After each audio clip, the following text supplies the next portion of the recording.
और इसी बीच बड़ी खबर का रुख करते हैं। दतिया से खबर है, नरोत्तम मिश्रा के समर्थक काफी आक्रोशित हैं। टिकट कटने का भारी विरोध जताया जा रहा है। बीजेपी जिला अध्यक्ष ने इसी बीच इस्तीफा दे दिया है। रघुवीर शरण ने इस्तीफा दे दिया है। पदाधिकारियों ने भी इस्तीफा दे दिया है। सभी बीजेपी पार्षदों ने भी इस्तीफा दे दिया है। तो इस वक्त की बहुत बड़ी खबर आपको दतिया से बता रहे हैं। दतिया उपचुनाव को लेकर जिस तरह से हलचल अभी तेज है, उस पर सबकी निगाहें टिकी है। बीजेपी कार्यकर्ता खुद आक्रोशित है, जमकर प्रदर्शन किया जा रहा है।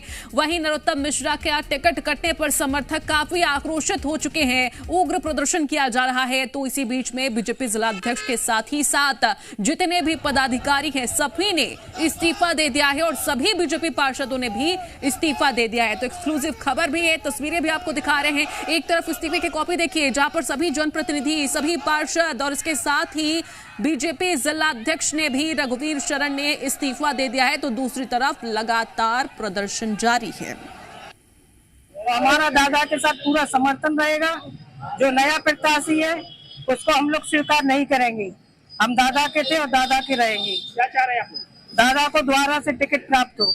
दतिया हमेशा विकास के साथ रहा है, नरोत्तम मिश्रा के साथ रहा है। अगर नरोत्तम मिश्रा को टिकट नहीं देंगे तो भाजपा को 100 वोट भी नहीं मिलेंगे। दतिया में दतिया मतलब नरोत्तम मिश्रा, भाजपा मतलब। तो देखिए, समर्थक पूरे आक्रोशित होकर अब मीडिया के सामने ये तक कह रहे हैं कि हम सिर्फ नरोत्तम मिश्रा का ही समर्थन करते हैं, दूसरे बीजेपी प्रत्याशी को वो समर्थन नहीं देंगे। और यही वजह है कि जितने भी कार्यकर्ता हैं, जनप्रतिनिधि हैं, जितने भी पार्षद हैं, सभी ने एकजुट होकर, एक मत होकर अब इस्तीफा दे दिया है। और इसके बाद अब जो चुनावी माहौल है काफी गर्म हो चुका है, गहमा गहमी का माहौल है। दतिया उपचुनाव अब काफी सुर्खियों में आने वाला है। तमाम तरह की बयानबाजी आ रही है, लेकिन आपसी जो सामंजस्य की स्थिति है वो अभी बिल्कुल भी बनती दिखाई नहीं दे रही है, क्योंकि बीजेपी के जितने पार्षद हैं सभी ने इस्तीफा दिया। कार्यकर्ता सड़क पर आ गए हैं, उग्र प्रदर्शन कर रहे हैं। और ये तस्वीरें देखिए, जहां पर प्रदर्शन की तस्वीरें आपको दिखा रहे हैं, किस तरह से नारेबाजी वहां पर हो रही है। जो कार्यकर्ता हैं वो सीधे तौर पर कह रहे हैं कि प्रत्याशी को वो समर्थन नहीं देंगे जो नए प्रत्याशी बनाए गए हैं, बल्कि वो सिर्फ और सिर्फ समर्थन देंगे तो वो है नरोत्तम मिश्रा। मनोज इस वक्त हमारे साथ फोन लाइन पर जुड़े हुए हैं। मनोज, काफी गहमा गहमी का माहौल हो चुका है, अब तो इस्तीफे की भी बात खबर आ रही है। सभी भाजपा पदाधिकारियों ने इस्तीफा दे दिया है। इस्तीफा मेल भी कर दिया है प्रदेश अध्यक्ष को।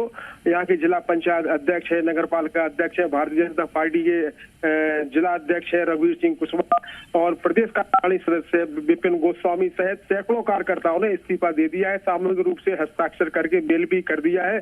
और सड़कों पर हुजूम लगा है, हाईवे जाम है और पूरा बाजार बंद हो चुका है। पुलिस ने सुरक्षा व्यवस्था संभाल रखी है और चारों तरफ गश्त पुलिस दे रही है, लेकिन हो हल्ला और उधमबाजी रुकने का नाम नहीं हो रहा है। जी मनोज, लेकिन इस बीच सवाल ये भी कि क्या इन सबके बीच में सामंजस्य बनाने के लिए कोई विकल्प बचता है भारतीय जनता पार्टी के पास? आपको बता दें, जब तकरीबन 5 बजे नरोत्तम मिश्रा दतिया थे, तो जैसे ही टिकट की घोषणा हुई आशुतोष तिवारी की, उसके बाद कार्यकर्ताओं ने होहल्ला उधम करना शुरू किया। वो सीधे डवरा यहाँ से चले गए। उसके बाद अब वर्तमान में कोई उनको समझाने वाला नहीं है। किसी ने ऊपर से प्रदेश पदाधिकारी हो या प्रदेश अध्यक्ष हो, उनके कोई जिला अध्यक्ष के पास कोई फोन नहीं आया है। सभी अपने फोन बंद किए हुए हैं, जिससे और ज्यादा भारतीय जनता पार्टी के कार्यकर्ताओं में आक्रोश दिख रहा है। लेकिन मनोज, सवाल ये भी है कि अगर किसी व्यक्ति का नाम घोषित करती है भारतीय जनता पार्टी तो कहीं ना कहीं समीकरण एक साधा जाता है। तो फिर इससे विपरीत जो कार्यकर्ता हैं क्यों प्रदर्शन कर रहे हैं? क्या उनकी मांग है? क्या वो कह रहे हैं? क्योंकि एक साथ अगर इतने सारे कार्यकर्ता जो जनप्रतिनिधि है इस्तीफा दे दें, प्रदर्शन करें, तो बात काफी बड़ी हो जाती है। आपको ये बता दें, हाईवे पर ही भारतीय जनता पार्टी का कार्यालय है और कार्यालय भारतीय जनता पार्टी के कार्यालय में पूरे भारतीय जनता पार्टी के कार्यकर्ताओं ने, प्रदेश पदाधिकारी, जिला पदाधिकारियों ने ताला लगा दिया था, बंदी कर दी। उसके बाद हाईवे पर आए हैं और जहाँ सैकड़ों की संख्या में ट्रक वाहन यहाँ खड़े हुए हैं, यातायात पूरी तरीके से अवरुद्ध है। पुलिस भी उनको संभाल नहीं पा रही है और पुलिस बाजार में भी नहीं संभाल पा रही है। बहुत भयानक स्थिति दतिया में बनी हुई है। लेकिन मनोज, अगर पुलिस की मौजूदगी वहां पर नहीं है, कोई जनप्रतिनिधि जो बड़े दिग्गज नेता है बीजेपी के फोन नहीं उठा रहे हैं, तो क्या इसका वैकल्पिक रास्ता निकल सकता है? अब क्या आगे क्या लगता है आपको, क्या रुख होगा कार्यकर्ताओं का भी, पार्टी का भी?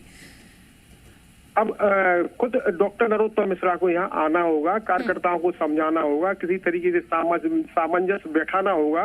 और कार्यकर्ताओं की एक ही मांग है कि आपको का टिकट बदला जाए और पुनः नरोत्तम मिश्रा को दिया जाए।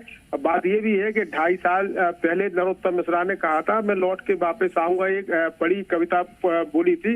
उसके बाद कार्यकर्ताओं में जोश आया था, 2.5 साल से लगातार मेहनत कर रहे थे। और राजेंद्र भारती का जो केस है, आज ही डिसीजन हुआ था उसका कि उपचुनाव दतिया में होंगे।